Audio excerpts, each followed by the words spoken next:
Hey, and welcome back to another video. So in this video, I'll be just showcasing the Xperia 10 Mark 1 that I recently got, well, just a week ago, bought off OfferUp for a mere $28. And this is an absolute steal because this phone goes for in excess of $120 to $150.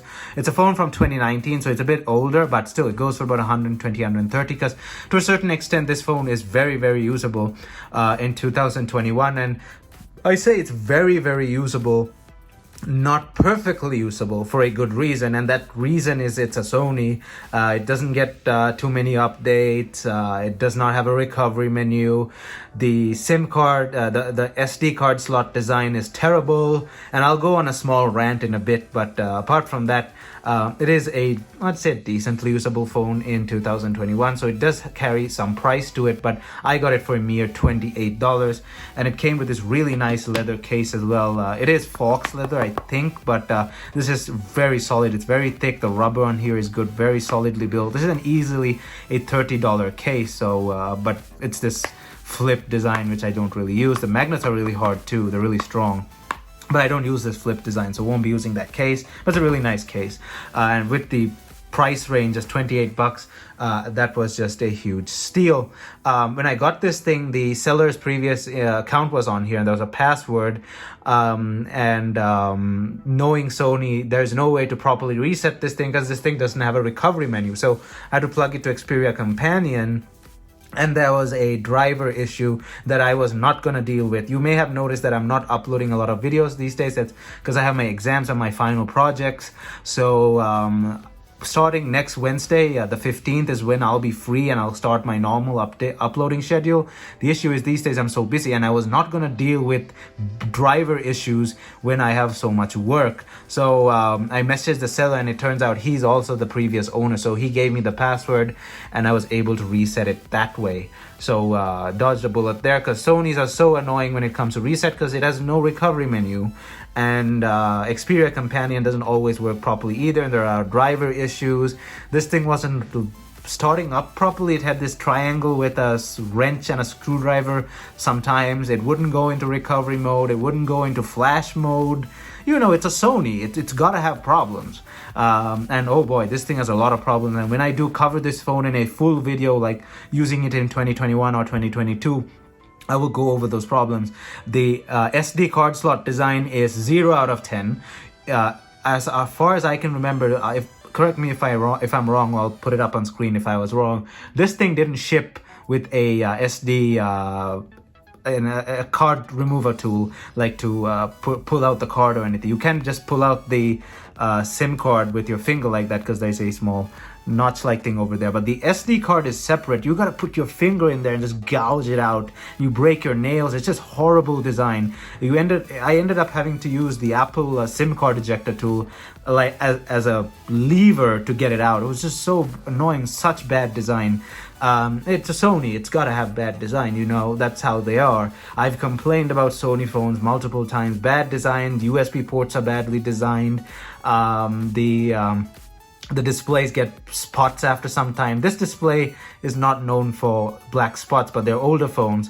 But this time they had the SIM card issue, the SD card issue, and then previous reviews at the time said that the OS is a bit sluggish. It is indeed a bit sluggish, even though I reset the phone and it's empty. The camera, they said at the time, was not up to par when compared to other phones. It's definitely only getting one update from Android 9 to Android 10. This is Android 10.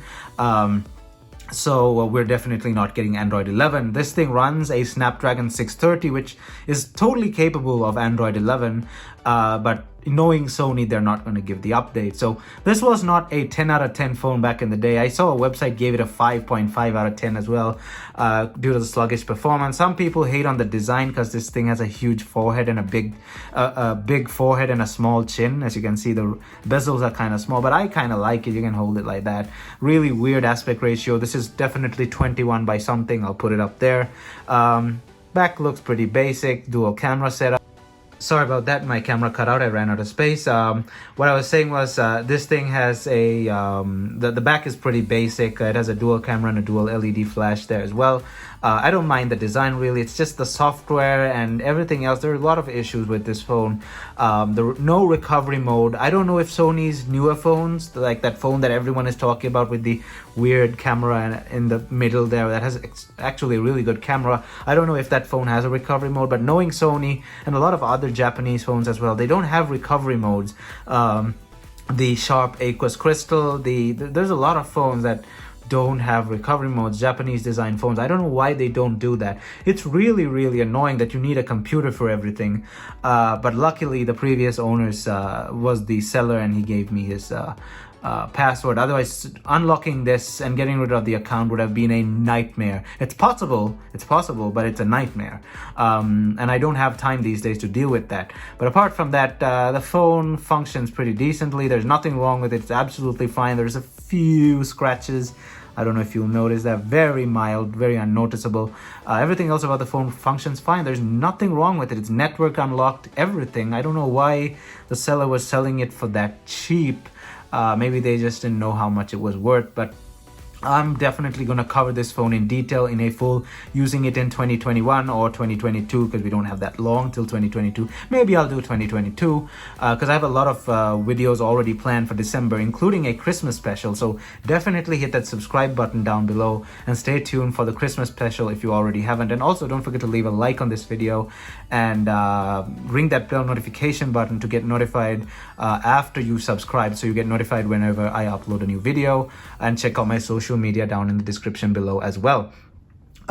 This phone, I'll have to cover a lot of things in detail, especially the issues with it. And yes, you may be wondering, does it overheat? Slightly. There's a slight patch of heat over here, nothing too bad, but the battery kind of dropped a bit fast when I was doing a few things. And hey, it's a Sony, it's got to overheat, it's got to have bad battery. That's just how it is. And don't even get me started on the fingerprint scanner.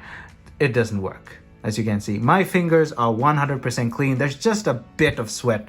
Let me wipe it down. It's kind of ironic because one of the best Android phones with a fingerprint scanner is sitting right over here. The Motorola 15G UW, which was also roughly around the same price as this phone.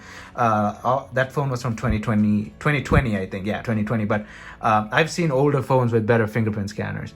This thing, oh come on, are you serious? Is it that bad? I've put this finger as my finger in the settings, and no, I didn't mean to flip anyone off there. But come on, are you serious? Okay, there we go. Finally, it works. Come on, Sony. Really, Sony? Okay, it's working a bit decently now, but you get a bit of sweat. It's not going to work, bro. It's not even fast. So already I can say that's a 5 out of 10 on the fingerprint scanner.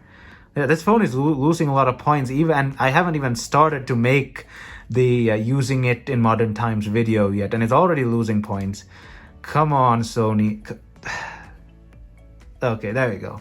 So yeah, pretty bad fingerprint scanner for a phone from 2019, and like I've seen phones from 2015 with better fingerprint scanners, but yeah, pretty crap fingerprint scanner. Everything else, the display, I mean, the display looks really nice, as you can see, and it does not have the spot issue, as far as I can tell. I read some reviews, does not have the spot issue. So let's go search cat. No, not cow.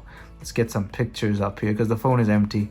Do you have a picture of a cat? Let's hope that's a high resolution image. No. Yeah, it's quite a high resolution image. But yeah, the display looks really nice, as you can see there, even when I zoom in like that. So good display. That was one of the main reviews. The display is really nice, but everything else on this phone is just bananas. The performance wasn't up to par even at the time, and I'm pretty sure with Android 10 it's a bit worse. But either way, that was just a quick rundown of the phone and a quick rant as well about how bad Sony designed some things.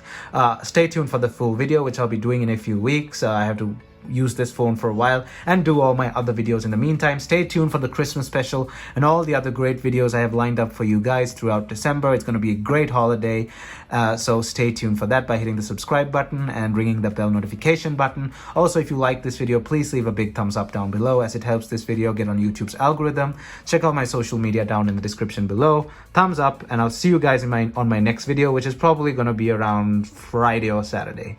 All right, see you then.